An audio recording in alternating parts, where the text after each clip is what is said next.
As we continue our previews of Week 6 matchups, there is a matchup here in Tuscaloosa that features, for the first time, a ranked Vanderbilt team and a ranked Alabama team for the first time in 88 years. Let me rephrase that for you guys. For the first time, Vanderbilt and Alabama both come in ranked since 1937. This is a huge matchup this weekend as we are trying to signal out a little bit and get a clearer picture on the playoff run for both teams. Stephen M. Smith of Touchdown Alabama magazine is about to join us right after this open, and then later on we will be joined by a beat writer from Vanderbilt to preview Alabama and Vanderbilt right here on the Stingray Show. Hi, this is Tim Brando with a reminder. Those of you on Tide 100.9, look out. You're about to feel the buzz of Stingray.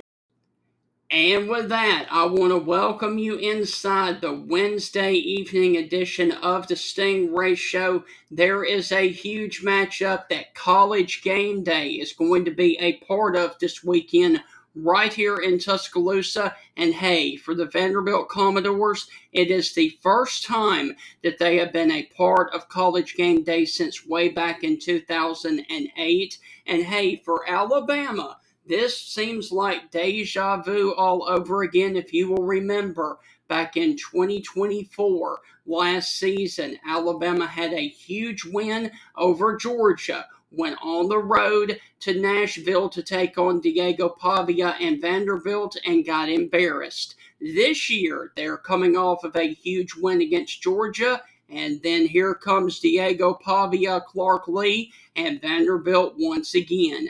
And I made a quick little error when I opened the show. We are about to be joined by Stephen M. Smith, who is formerly of Touchdown Alabama magazine. He is now a coach in Pell City, Alabama. Stephen, how are things with you as we sit here awaiting, again, Alabama and Vanderbilt? Well, Stingray, it's crazy when you think about the job Clark Lee has done in Nashville. I mean, Vanderbilt for a long time was kind of the stepchild of the SEC. I mean, Vanderbilt at one point for a long time was just the GPA school of this conference. And now you look at Vanderbilt like they play football. They really play football. I mean, Clark Lee has come in here and you get the right quarterback out of a transfer portal to fit you and Diego Pavia. He's a little bit cocky, a little bit brash, but he backs it up with the way he plays. You go back to last year, he talked so much smack leading into that game against Alabama and Nashville. What did he do? He backed it up and set the stage for, okay, this is how you beat Alabama. You come out, you talk your junk, you back it up, and that win for Pavia, it led to Tennessee thinking, we can do it because Vanderbilt just did it. It led to Oklahoma. We can do it. Vandy did it. It led to Michigan in the bowl game. We can do it. Vandy did it. And then to open up this season, here comes Tommy Castellanos of Florida State, talking his junk, taking from Pavia, backing it up, and Florida State won. So now we're back right here with Vanderbilt ranked. It's crazy. College football game day will be in Tuscaloosa for Bama Vanderbilt. That's even crazier. But we've circled our wagon back to the team and quarterback that start the conversation. Can you talk junk on Bama, back them into a corner, and then beat them? Here we go. So for Kalen DeBoer and Kane Womack, this was one they had circled because they got to avenge the loss to a team that started the spiral last year. Stephen, before we go any further, I do want to talk about you. You were the coach or one of the coaches there at Pell City. How are you guys doing in high school football this season? Well, it's been a ride this season in 6A. I believe it's Region 6. The guys, what a phenomenal job Nick Gentry and this staff has done.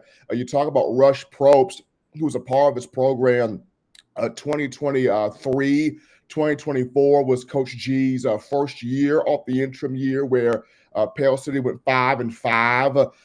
This year already 4-1. These guys are on fire.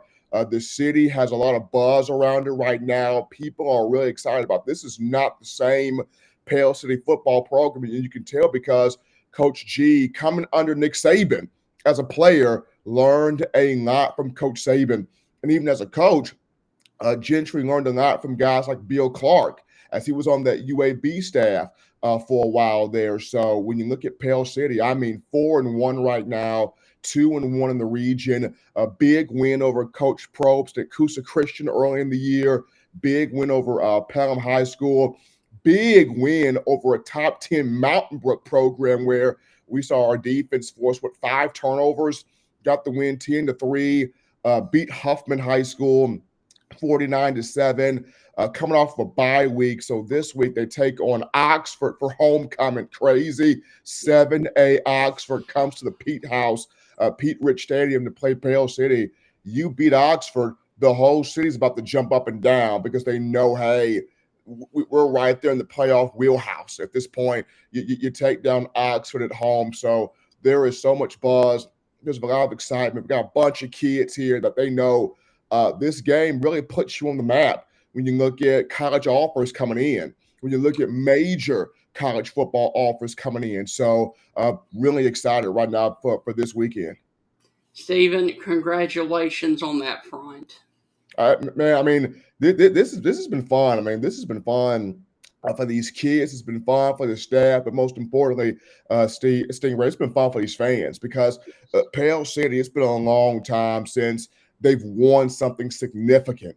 And G came into this program saying that we're going to build something special here culture-wise with this program. And it's really starting to happen. Like, you're seeing people in the grocery store talk about Pale City.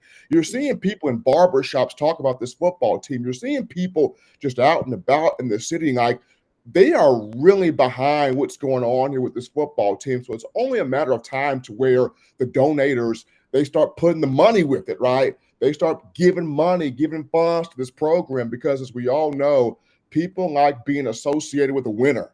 And as Pale City continues to win, the money's going to come in. All right, so we are up against our first break of the evening. When we come back with Stephen M. Smith, formerly of Touchdown Alabama, we are going to dive into the matchup between Alabama and Vanderbilt. That's on the other side of the break. You're listening to the Stingray Show. We will be right back. Welcome back inside the Stingray Show. My Alabama guest this evening is Stephen M. Smith, formerly of Touchdown Alabama and now currently a coach for Pell City.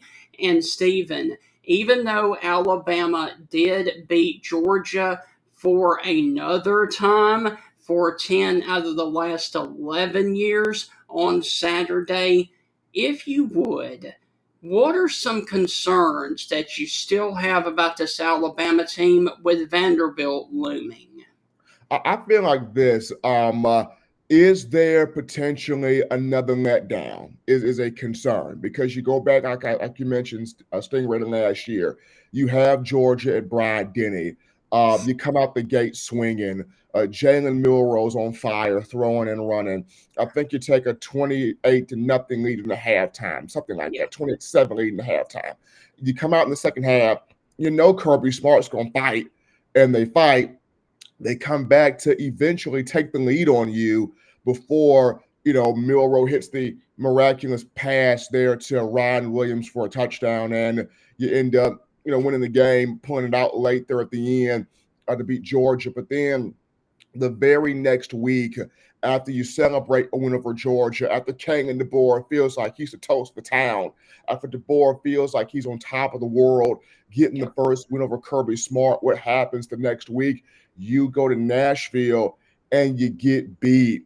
You go to Nashville and you sleepwalk into Vanderbilt. You go to Nashville and you don't take the Commodore seriously. And here comes crazy Diego Pavia, who wanted this game from the word go, and he Yeah. beats you right there in Nashville. So my first thought is there any kind of a letdown in coming into this Saturday? Because they got the same quarterback, they got the same head coach, Vanderbilt's got talent, and now they're ranked. Now they're Yes. coming in here with we're ranked. Now we got even more of something to prove. Now we can show the entire college game day we are truly not the same Vanderbilt anymore. Do you come in Alabama and match that kind of energy from the word go? Now, the one thing I am proud of is we're starting to see less of the coach speak press conferences from Kagan DeBoer. He's getting right to the meat and potatoes. He's getting right to the point now. And I think for DeBoer, that shows growth in he understands this is the Southeastern Conference. This is a league of sharks, and I got to be one if I'm going to be at the top of the game or at least survive the waters, right? So we are now seeing DeBoer becoming more of intense and less nice guy. So that's something that I'm proud to see there from his end. But I think the biggest thing, Stingray, is avoiding that net down for a second straight time. And with that, I would even argue that Vanderbilt's defense is even much more improved this season. What concerns you about this Vanderbilt defense going up against Alabama? Because this Alabama offense struggled last year against Vanderbilt's defense. I mean, Vanderbilt can be multiple. They come out in multiple looks. They're going to try to confuse you. They pressure. Boy, do they pressure. And the biggest thing is going to be Bama in the pass blocking. That's why it's big to have Jam Miller back at running back. He's your best pass blocking back to pick up those blitzes. So being able to have Jam Miller back, offensive line, got a pass rush at the point, got a pass protect, at the point of attack. But the biggest thing for Ty Simpson is having that internal clock, get that ball out hot because they're going to try to come after him. Another thing in this game is going to be Ryan Williams. He cannot have drops. He's got Yes. 14 drops this season.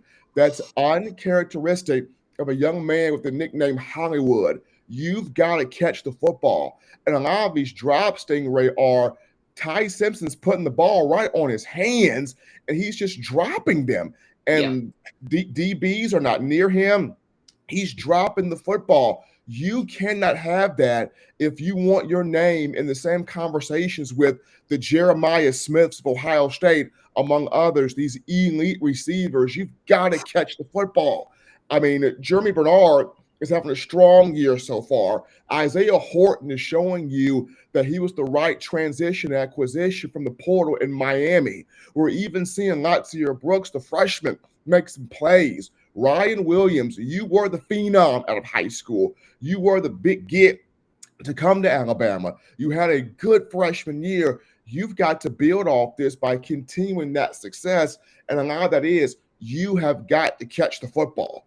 That's number one there. I think number two for Alabama, the concern is being able to play complete games offensively. We saw last week the first half against Georgia. You're on fire with Ty Simpson. The second half, you didn't put points on the board, right? And Right. you have to literally hang on to win. Defensively, defense got stops when it needed to, but you had to hang on to win. So I want to see Ryan Grubb and this offense have the same fire in the second half, completing drives, finishing drives, and cashing off drives. Okay, let's talk about another glaring issue from last year, and it was Alabama's defense trying to stop Vanderbilt's offense and Diego Pavia. Talk about that in this year's matchup. It's a still concern of Stingray stopping the run game. Georgia ran the football in Alabama with Bowens and the different ways that Mike Bobo was able to strategically run the football, misdirections, jet motion, trick stuff. Georgia had over 100 yards rushing. in that matchup. And that's what literally kept the dogs in the football game, running the football. And here comes Diego Pavia, who, by the way, last year had over 100 yards rushing. Yep. Vanderbilt, who, by the way, last year had a lot of unbalanced line, a lot of unbalanced formation, a lot of misdirection looks that had Alabama's linebackers, their eyes undisciplined, their eyes out of the play. And Clark Lee is going to bring that same thing into this game. How do we get Alabama to be undisciplined? How do we get Alabama to be outside the gaps, not focus in their run fits, in their gap assignments in terms of stopping the run game? So for Kane Womack, another big matchup for him defensively is stopping this run. Get all 11 flying to the ball, but most importantly, get everybody to play gap sound, scrape over the top, stop the run at the attack point. It's going to be once again the homework assignment for Kane Womack. After Georgia, you did not complete the homework assignment because they had over 100 yards rushing. All right, so we've talked about the matchup. Now let's break it down. Stephen, how do you see it playing out? The first time Alabama and Vanderbilt face off as ranked opponents for the first time in 88 years. Who wins Saturday? Does Alabama get revenge from last year's loss to the Commodores? I think Bama gets revenge, and I think the main reason why is last year the players took full lessons of when we are not prepared, when we do not take things seriously, we see what happens. This year's group, after the loss to Florida State, something has clicked with this group, whether it's Ty Simpson's leadership, whether it's different players on the team understanding, hey, we got to take everything seriously. And this group has come in here. They have not been overlooking Vandy. They have not been saying, oh, this is just a game we can roll in here and win. No, they've taken it all seriously. So I think because of that, they're going to come out with the right focus. They're going to come out with the right attention to detail. And I really feel like the guys up front, the T.M. Keenans, the London Simmons, the James Smiths, the L.T. Overtons, these guys up front understand, hey, we know they're going to run the football. We have got to bring the intensity to their offensive line and shut that thing down. So I feel like the attention, the focus, and most importantly, understanding, hey, this is a football game. And the reason why we made it a football game last year by not Yeah. taking it seriously. And so now it's even more of a football game because they beat us last year. Now they're ranked. Here comes college game day. It's even more of a football game now. All right. And as we walk out the door, moving forward, what other SEC matchups based off the first 6 weeks of the season worry you the most where Alabama is concerned? Oh, man. So at first, I went in thinking preseason South Carolina. The Mm-hmm. Gamecocks are struggling a bit right now under Coach Beamer. We'll see if they can get back on track. Aside from that, I look at LSU, even though they took a loss to Ole Miss. I mean, Yep. Garrett Nussmeier still a good quarterback. That defense is still really good. LSU still got talent. So I look at the Tigers there. But I think the final one, and you always got to look at this one, even though Hugh Freeze, you lose to Oklahoma, you Yep. lose to Texas A&M, that Iron Bowl is still in Auburn. And Yep. that's still a game that you still always have to look at and go, that is still at Jordan Hare. That matchup is still a place where anything could happen at any given time. So for me, it would be those three for different reasons. Stephen, don't sleep on Missouri next week, though. I was about to say that, and that's a team that's tough under Drinkwitz. Yes. That's a team that's always tough. And you go to a different Columbia, that Yep. being Columbia, Missouri, to face the Tigers. So Yep. Drinkwitz always got something up his sleeve. Stephen, look, man, good luck to your Pell City football team this weekend for homecoming. We're going to be pulling for you. Any final words before we let you get out of here? Oh man, looking forward to the Panthers taking on Oxford. Man, that's going to be a matchup. It's one where so many schools in this area have been circling for a while right now, and looking forward to seeing how G and everybody, we all approach this matchup. We get this matchup taken care of, and move on to the next week, getting ourselves set up for the 6A playoff. Because what's crazy is, Stingray, as much as people talk about 7A high school football in Alabama, 6A is the most competitive. I Right. mean, 6A is even more competitive than 7A because 6A has so many schools clumped up together that they're all good.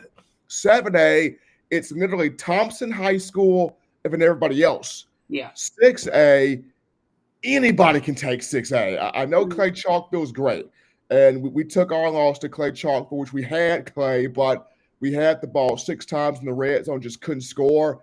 But 6A ball is where it is right now. Stephen, look, man, as always, thank you.